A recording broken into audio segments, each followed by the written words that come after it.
আজও তোমাদের চেহারা বদলায় নাই, আজও তোমাদের চুল বদলায় নাই, আজও তোমাদের আখলাক বদলায় নাই। করোনা তোমাদেরকে কিছুই শিখাইতে পারে নাই, লকডাউন তোমাদেরকে কিছুই বুঝাইতে পারে নাই, বিশ্ব বাজার মন্দা, সারা পৃথিবী জুড়ে আর্থিক অনটন, এটা তোমাদেরকে কিছুই শিখায় নাই। তোমরা বুঝতেই পারলা না আমার প্রতিদিনকার ব্যথা এটা। এই যুবক ছেলেগুলো বুঝলোই না, কোনোভাবেই বুঝলো না। এরা বুঝলোই না অভাব যে আসতেছে, দুর্ভিক্ষ যে আসতেছে, এর চাইতে বড় মহামারী যে আসতেছে, এরারে বুঝানো গেল না। এদের মোবাইলের নেশা এরা ছাড়লো না, এদের নর্তকী দেখা এরা ছুটলো না, এদের নাফরমানি এরা ছাড়লো না, এক ওয়াক্ত নামাজ পড়ার অনুভূতি এদের জাগলো না। হায় যুবক, হায় মুসলমান ছেলে, তুই বদলাবি কোন দিন ভাই? কোন দিন বদলাবি? তোর কারণে আরো গজব আসতেছে, আরো গজব আসতেছে। কোথায় নেমে গেছি আমরা? সেদিন পত্রিকা আসছে, ক্লাস 7-এর ছেলে, 7ম শ্রেণীর ছেলে কর্তৃক এক মেয়ে ধর্ষিতা, ধর্ষণকারী ক্লাস 7-এর ছাত্র। এই আমার বাংলাদেশ, এই আমার সোনার বাংলাদেশ, এই আমার দেশ। আহা, উলঙ্গপনার বেহায়াপনা দেখতে দেখতে,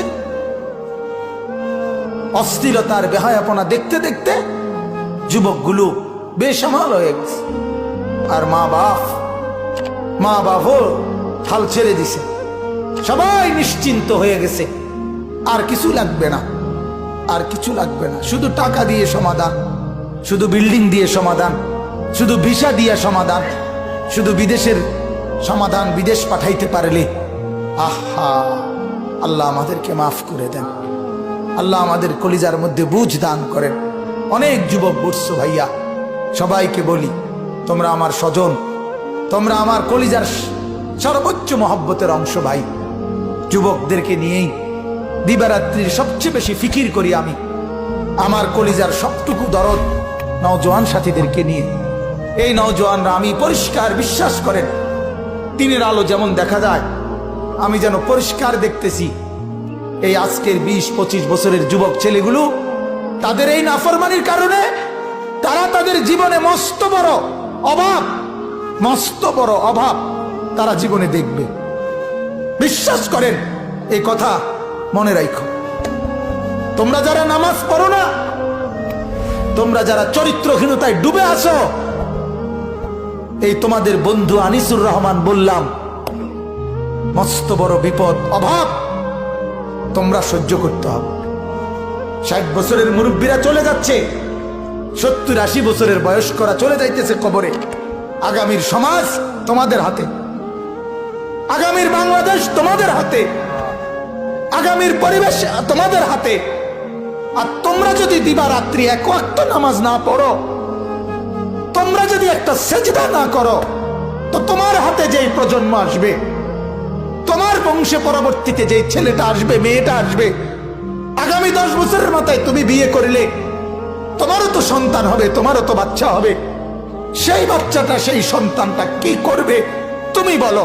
তুমি যদি 12 ঘন্টায়, 24 ঘন্টায় 12 ঘন্টা মোবাইলের ছবি দেখো, উলঙ্গ নাচ দেখো, তো তোমার সন্তান কি করবে বাপ? তুমি কও, আমারে বলো বাপ, তোমরা বলো।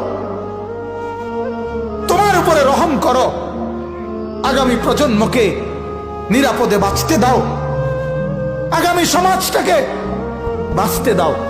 তোমরা তো বাঁচতে দিবা না, যা বোঝা যায়।